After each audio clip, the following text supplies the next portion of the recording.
안녕하세요, 여러분. 조영호 교수입니다. 이번 시간에 우리는 위 디오니시우스 아레오파기타라는 신비로운 이름과 그의 사상을 통해 하나님에 대한 깊은 이해의 세계로 들어가 보려 합니다. 위라는 말은 가짜를 뜻하지만 여기서는 부정적 의미가 아니라 사도행전의 아테네 법정 위원 디오니시우스와 혼동되어 붙여진 이름일 뿐입니다. 이 인물은 6세기 초 시리아 출신의 신비주의자로 고대 그리스 철학과 유대교, 기독교 전통을 잇는 중요한 사상적 다리를 놓았습니다. 그의 신학은 단순한 교리 해석을 넘어 하나님과 인간 존재의 근본적 본질에 대한 질문을 던지며 중세 유럽과 중동 신학에 큰 영향을 미쳤습니다. 위 디오니시우스의 핵심 사상은 하나님은 인간 이성으로 완전히 이해할 수 없는 신비로운 존재라는 부정신학입니다. 그는 하나님을 존재의 근원이지만 스스로는 존재하지 않는 분이라 표현해 우리가 흔히 생각하는 존재 개념을 뛰어넘는 절대 초월자를 드러냈습니다. 이는 단순한 철학적 논쟁이 아니라 인간 이성의 한계를 인정하며 신비적 직관과 체현의 눈을 돌리게 하는 통찰입니다. 그럼에도 불구하고 왜 이런 신비와 무지는 우리에게 낯설고 어려울까요? 아마 많은 사람이 신앙을 자신의 확신이나 감정적 안정으로만 생각하기 때문일 것입니다. 그러나 진정한 신앙은 자신의 무지를 인정하고 그 너머 신비를 온몸으로 받아들이는 배움의 무지에서 시작됩니다. 토마스 아퀴나스가 유비의 교리로 설명한 것처럼 우리가 쓰는 목자, 남편 같은 비유들은 하나님의 본질을 직접 설명하지 못하지만 하나님과의 관계를 깊이 체험하는 데 중요한 다리 역할을 합니다. 이러한 비유들은 예언자와 신비주의자들의 체험에서 나온 것이며 우리에게 신비로운 하나님을 더 가깝게 느끼도록 도와줍니다. 오늘 강좌에서는 이렇게 말로 다 표현할 수 없는 신비로운 하나님 체험과 그 신학적 의미 그리고 그 체험을 아름답게 표현한 새 신비주의자의 글을 통해 하나님을 어떻게 이해할 것인가라는 질문에 답해보고자 합니다. 이 여정을 함께하며 인간 이성의 한계를 넘어 신비 앞에 겸손해지고 신앙이 단순한 확신을 넘어 깊은 체험임을 깨닫는 시간이 되길 바랍니다.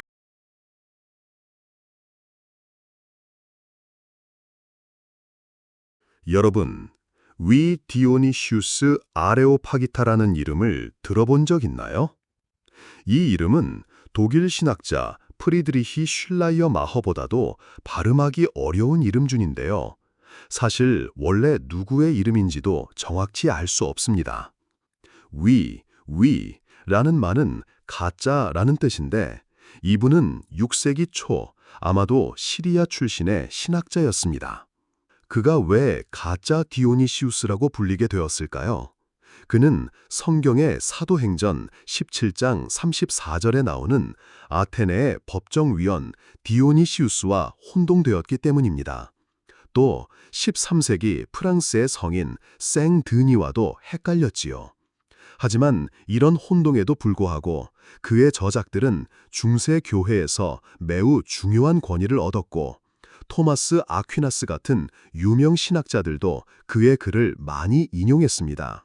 위 디오니시우스의 가장 큰 공헌은 고대 그리스 철학자 플라톤과 구약의 모세 사이를 잇는 다리 역할을 했다는 점입니다. 그의 사상은 유대교, 기독교, 이슬람교 후대 사상가들에게 모두 영향을 미쳤죠. 그는 하나님의 이름은 알 수 없다는 유대 전통과 플라톤의 선 혹은 하나라는 초월적 개념을 결합시켰습니다. 여기서 모든 존재는 하나님으로부터 나온다는 생각이 탄생했습니다. 이 사상은 1000년이 넘게 유럽과 중동의 신학을 통합하는 힘이 되었습니다. 위 디오니시우스는 하나님의 본질을 설명할 때 극단적으로 부정적인 표현을 사용했습니다. 그는 하나님을 존재의 근원이지만 스스로는 존재하지 않는 분이라고 말했는데 이는 우리가 평소 생각하는 존재와는 완전히 다른 차원에 있다는 뜻입니다. 만약 어떤 신부가 이렇게 설교한다면 사람들은 깜짝 놀랄지도 모릅니다. 하지만 중요한 점은 하나님은 우리가 상상하는 방식으로 존재하지 않는다는 것입니다.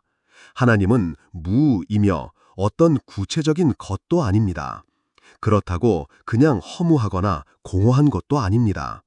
오히려 하나님은 모든 정의가 사라지는 곳이자 동시에 모든 정의가 근거하는 근원입니다. 즉, 하나님에 대한 모든 속성이 동시에 참일 수 있고 하나님은 하나됨 속에서 다양성이 나온다고 말합니다. 이는 논리적으로 이해하기 어려운 개념이지만 인간 이성의 한계를 넘어선 신비로운 직관을 시도하는 것입니다. 이러한 신비는 말로 표현하기 어려워 보여줄 수는 있지만 완전히 설명할 수는 없습니다. 중세의 철학자 니콜라우스 쿠사누스가 말한 박식한 무지가 바로 이런 상태를 가리킵니다. 단순한 무지가 아니라 인간이 이해할 수 있는 지식의 한계를 인정하는 깊은 깨달음입니다. 하나님에 대한 무지의 개념은 단지 기독교만의 것이 아닙니다. 이슬람의 위대한 사상가 알-가잘리도 하나님의 본질은 인간이 이해할 수 있는 모든 것을 초월한다고 했고, 인도 철학자 샹카라 역시 속성 없는 최고 실제에 그 어떤 속성도 참된 자아에 속하지 않는다고 말했습니다. 이렇게 여러 종교 전통이 공통적으로 하나님의 본질은 인식할 수 없다고 주장합니다. 그렇다면 왜 이런 진리는 종종 잊혀지거나 잘 알려지지 않을까요? 아마도 많은 사람들이 불가지론과 신앙을 혼동하기 때문일 겁니다. 신앙을 자신의 신념에 대한 확신으로만 생각하기 때문에 이해하기 어렵거나 믿기 힘든 믿음일수록 더 강한 신앙으로 여기는 경우가 많지요. 그러나 진정한 신앙은 현실의 본질에 대한 깊은 통찰일 수 있습니다. 이는 기존의 지식과 경험을 영혼의 관점에서 다시 바라보는 것입니다. 진정한 신앙은 오히려 종교적 확신을 줄여줄 수도 있습니다. 우리가 하나님에 대해 아는 것이 얼마나 적은지, 말로 표현할 수 있는 것이 얼마나 제한적인지 깨닫기 때문입니다. 결국 우리가 가진 모든 종교적 가르침도 깊은 체험을 희미하게 가리킬 뿐입니다. 수세기 동안 기독교인과 유대인은 서로 많은 논쟁을 벌여왔습니다.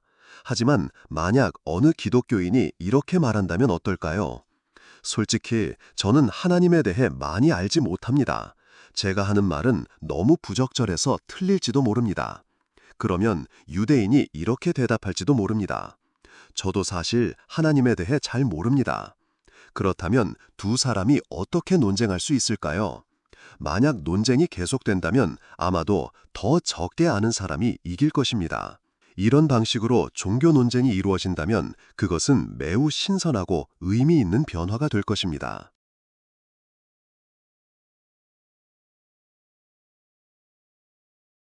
여러분, 우리가 하나님에 대해 이야기할 때 사실 우리가 쓰는 언어는 모두 비유와 은유를 통해 이루어진다는 것을 아시나요?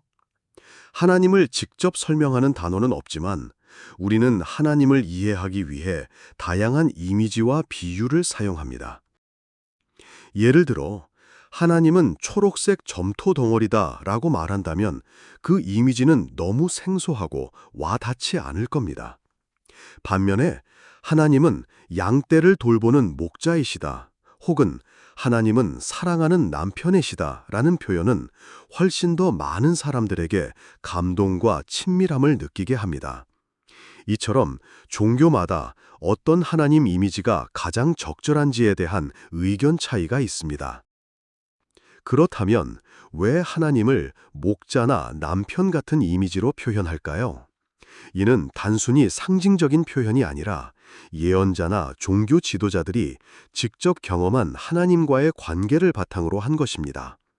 예를 들어 구약의 이사야서 54장 5절은 너를 지으신 이가 내 남편이다 라고 말했지만 여기서 남편이라는 말은 하나님이 실제로 결혼한 남성이란 뜻이 아닙니다. 그것은 하나님과 이스라엘 백성 사이에 친밀하고 사랑이 가득한 관계를 나타내는 비유입니다. 하나님은 실제로 결혼할 수도 없고 사람과 같은 인격체도 아닙니다. 그리고 물론 남성도 아닙니다. 하지만 하나님을 사랑하는 남편으로 상상하는 것은 하나님과 우리 사이에 특별한 사랑과 보호, 신뢰 관계를 이해하는 데 매우 도움을 줍니다. 이런 이미지는 오랜 세월 많은 사람들의 신앙과 삶 속에서 진실되게 느껴졌고, 그 덕분에 그 종교 공동체가 더욱 강력하고 지속될 수 있었습니다. 하지만 이런 표현에는 위험도 있습니다. 어떤 사람들은 하나님을 목자나 낭편으로 생각하는 건 단지 감정적인 위안일 뿐이다 라고 비판합니다. 즉, 신앙은 불안정한 사람들의 정서적 지팡이라는 것이죠. 여기에 두 가지 답이 있습니다. 첫째, 감정적 안정감을 갖는 것이 나쁘지 않다는 점입니다. 누구나 마음의 안정을 찾는 것은 중요하고, 그런 안정감을 주는 믿음도 한 번쯤은 진지하게 살펴볼 만합니다. 둘째, 목자나 남편이라는 이미지는 단순한 위안 이상입니다. 예언자들의 깊은 영감과 경험에서 나온 표현이며, 그것이 감정적으로 만족스럽게 느껴지는 것은 어쩌면 축복 같은 일입니다. 이처럼 종교에서 사용하는 이미지와 비유들은 철학자들이 만든 것이 아니라 예언자들과 성인들이 직접 경험한 하나님과의 만남에서 나온 것입니다. 우리는 그 표현들을 최대한 이해하려 애쓰는 것뿐입니다. 중세 신학자 토마스 아퀴나스는 이 문제를 유비의 교리라고 명명했습니다. 그의 핵심 주장은 다음과 같습니다. 하나님께는 선이나 지혜 같은 이름들이 본래적인 의미로 적용되지만, 우리가 사용하는 그 단어들은 피조물인 인간의 경험에 근거해 있기 때문에 문자 그대로 하나님께 동일하게 적용되지는 않는다. 즉, 하나님이 좋은 분이라는 말은 정확히 맞지만, 하나님이 실제 남편은 아니고 우리가 상상하는 그대로의 선이나 지혜와도 다르다는 뜻입니다. 우리가 쓰는 말은 하나님에 대해 무언가 말해주지만, 그분이 진정 어떤 분인지 완전히 표현하지는 못한다는 겁니다. 유비의 교리는 하나님과 인간 사이에 분명한 차이가 있음을 인정하면서도 우리가 하나님을 이해하려는 최선의 시도라는 점에서 중요합니다. 그리고 이런 표현이 적절하게 사용될 때 그것은 결국 우리를 하나님에 대한 깊은 침묵과 신비로 인도합니다. 한편 토마스 아퀴나스는 그의 인생 마지막에 이런 체험을 했다고 합니다. 그가 평생 쓴 모든 책들이 집처럼 하찮게 느껴졌다고 말하며 더 이상 글을 쓰지 않았죠. 이는 하나님을 완전히 이해할 수 없다는 겸손과 신비에 대한 깨달음입니다.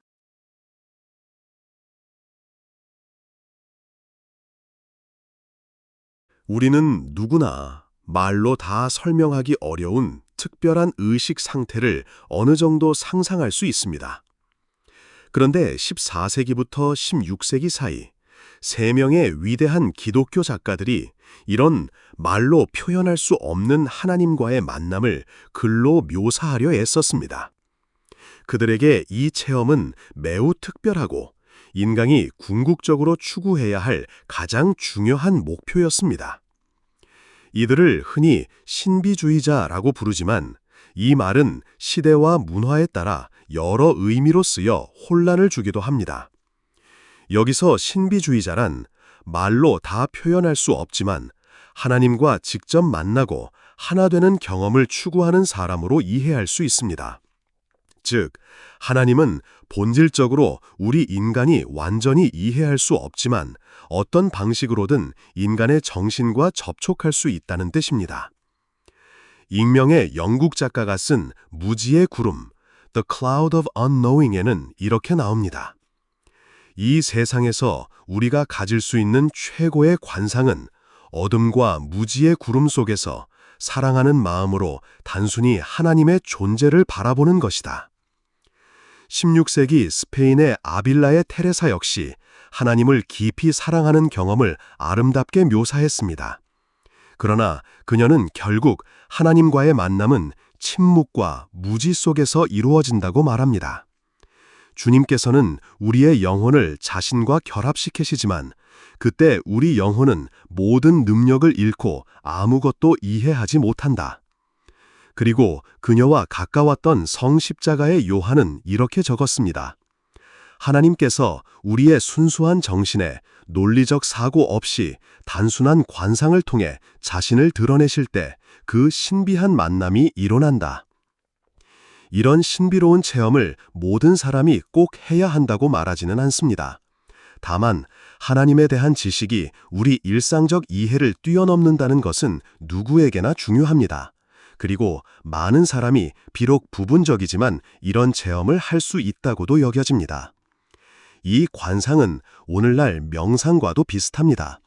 감정적인 환상이나 특별한 기분에 집중하는 것이 아니라 정신을 조용히 가라앉혀 존재 그 자체에 마음을 열어두는 상태입니다. 이 과정에서 정신은 욕심과 집착에서 벗어나 깊은 평화와 확신을 얻습니다.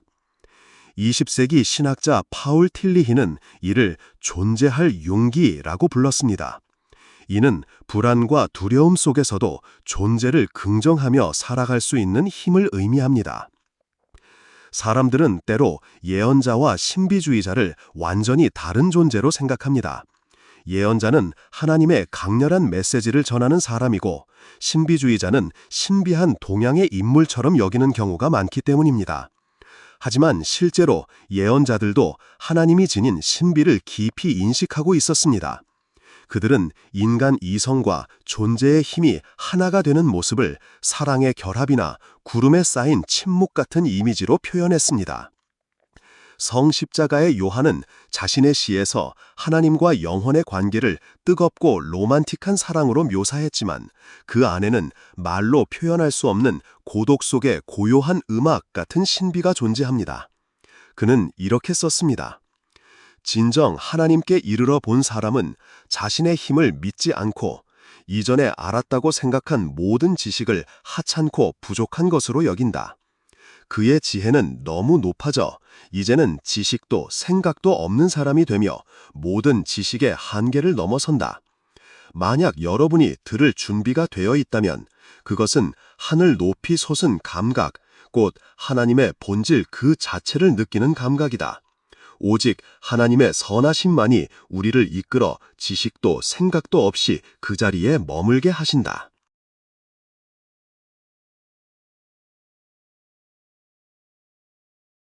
이번 강의에서 살펴본 위 디오니시우스 아레오파기타의 신학과 중세 신비주의자들의 체험, 그리고 유비의 교리는 우리에게 하나님에 대한 근본적 깨달음을 줍니다. 그것은 하나님은 완전히 이해할 수 없으며 우리의 언어와 개념으로 온전히 표현할 수 없다는 진리입니다. 이 진리는 신앙인에게 겸손과 신비를 품는 마음가짐을 요구합니다. 단순한 무지가 아니라 인간 이성의 한계를 인정하며 배움의 무지, learned ignorance를 통해 더 깊은 진리에 다가가려는 지혜입니다.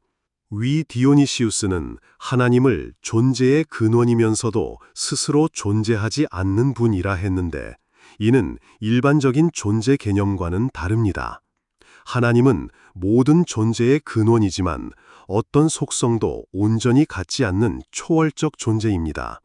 이러한 관점은 유대교, 기독교, 이슬람교뿐만 아니라 인도 철학 등 다양한 종교 전통에서도 나타나는 깊은 신비입니다.